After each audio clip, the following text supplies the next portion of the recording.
ये जो कार्यक्रम है 28वां, और मेरे जीवन में ये मेरा पहला कार्यक्रम है। इस कार्यक्रम में पहली बार पहुंचा हूं और मैं एक विधायक होने के मतलब विधायक के रूप में इस कार्यक्रम में पहुंचा हूं। और ये जो मुझे उपलब्धि मिली है, मुझे जो पद मिला है, वो मेरे समाज की देन है, मेरे समाज ने मुझे दिया है। आज मैं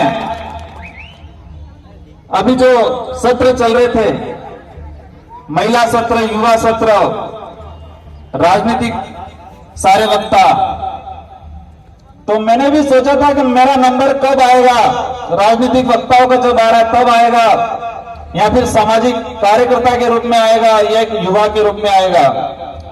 लेकिन जो संचालन कमेटी है उसने मुझे एक युवा के रूप में यहाँ पर मौका दिया है, उसके लिए मैं संचालन कमेटी को भी खूब खूब जोहार करूंगा। हम जो लोग हैं इस देश के मूल मालिक हैं, हम आदिवासी हैं, और ये आदिवासी समाज जो है, हमारा सबका उद्देश्य है, इस मंच का उद्देश्य है कि पूरे देश के आदिवासी एक सूत्र में बंधे। हम पूरे देश के जो आदिवासी लोग हैं अपनी जो संस्कृति है उसका संरक्षण करें, उस संस्कृति को आगे बढ़ाएं, और हम पूरे देश में गर्व के साथ कहें कि हम इस देश के मूल मालिक हैं। ये हमारा उद्देश्य है। मेरे छात्र जीवन में मैं कॉलेज राजनीतिक में गया। इसके बाद मेरे जिले के, मेरे विधानसभा क्षेत्र लोगों ने मुझे एक ऐसी जिम्मेदारी दी कि मेरे समाज का प्रतिनिधित्व विधानसभा में जाके करना है।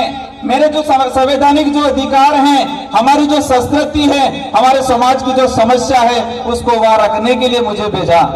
यहाँ पर एक पूर्व वक्ताओं ने बताया था, शायद संचालन करता थे, कहा था कि हम विधायकों को, जनप्रतिनिधियों को वहां मौका देते हैं कि वो विधानसभा में जाके बोले। यहाँ तो सामाजिक पदाधिकारी ज्यादा बोलेंगे, तो उनको भी मैं धन्यवाद देता हूँ। आपका जो वचन था वो हालांकि सही था, लेकिन एक बात मुझे समझ में नहीं आई।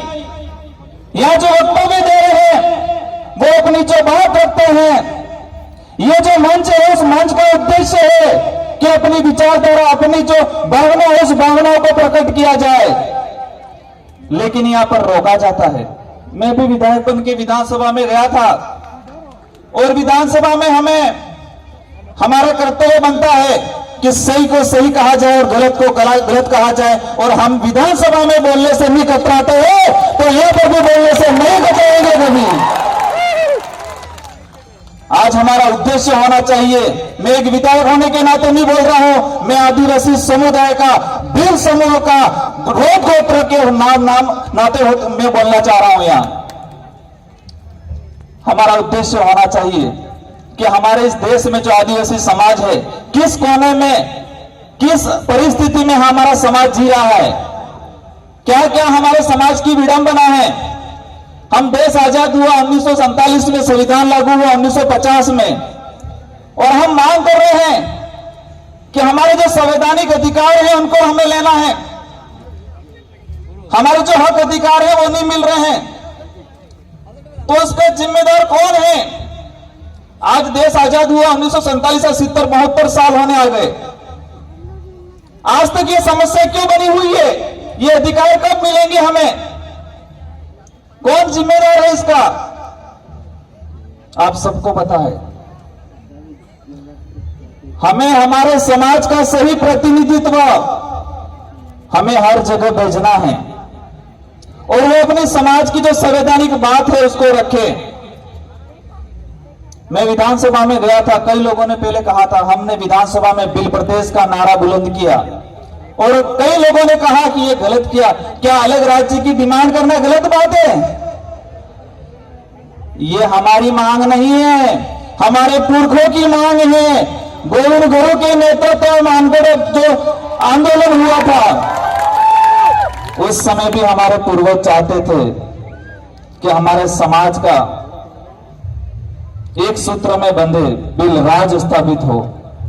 आज यहां शायद संथाल है, बिल है, बिलाला है, सभी जो समूह है से पधारे हुए हैं। हम लोगों में एक चीज होनी चाहिए कि हमारा सबका डीएनए एक है और हम सब एक हैं। अगर हम एक दूसरे को ऊंच नीच में तोलेंगे, हम ये सोचेंगे कि वो बड़ा है, वो अच्छा है, वो नीचा है, तो हमारे समाज की, पूरे आदिवासी समाज की एक रूपता कभी नहीं दिखने मिलेगी। ये जो कार्यक्रम रखा है, कल से हम देख रहे हैं, हमें तरह तरह की क्षेत्र की, अलग अलग क्षेत्र की, मध्य प्रदेश है, गुजरात है, महाराष्ट्र से अलग अलग संस्कृतियां देखने मिली है। हमारे आदिवासी समाज की जो संस्कृतियां है वो किसी भी समाज में, किसी भी धर्म में नहीं मिलेगी। ये हमारी पहचान है और हमारा कर्तव्य बनता है, भले हम शासन में जाए, प्रशासन में जाए, लेकिन हमारी संस्कृति का संरक्षण करें और हमें गर्व से कहना चाहिए कि हम आदिवासी हैं। बाकी बहुत सारे वक्ता हैं, मैं उन वक्ताओं को मौका देना चाहूंगा। मुझे समय दिया गया उसके लिए संचालक महोदय को खूब खूब जोहार। मेरा वक्तव्य यही समाप्त करूंगा एक दो नारों के साथ।